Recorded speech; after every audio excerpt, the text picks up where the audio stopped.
My name is Charlie McGrath. I'm the founder of WideAwakeNews.com and a host on the Rinse Radio Network. This administration is looking for more drone activity now over Yemen. We've already seen drone activity in Syria, Libya, Iran, Iraq, all over North Africa, all over the Middle East.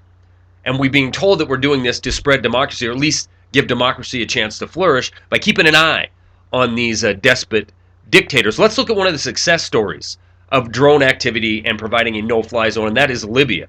Libya is in shambles.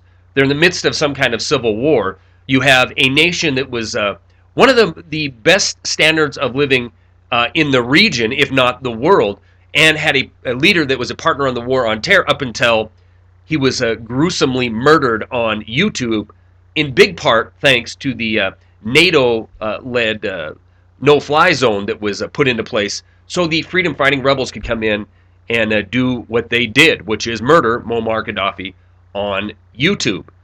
What's happening in Libya today? Is it peace? Is it democracy? Are they having the Western-style lifestyle better off than they were under Muammar Gaddafi? No, they're actually in the midst of a civil war. But that doesn't stop the Oil and Gas Libya 2012 conference from kicking off when we have a bunch of Western corporations trying to vie for the rights to one of the richest oil regions in North Africa.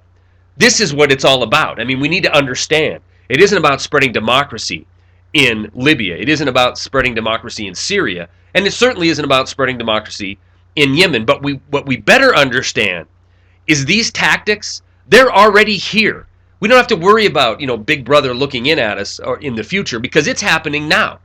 A House and Senate conference report went to the White House urging the authorization of drones civilly in this country. Now, we had some opposition to this legislation.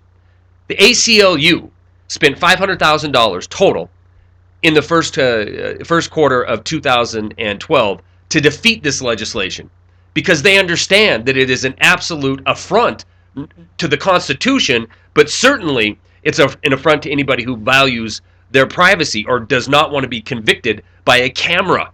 Not a human being, not face your accuser, a camera hovering 30,000 feet over air.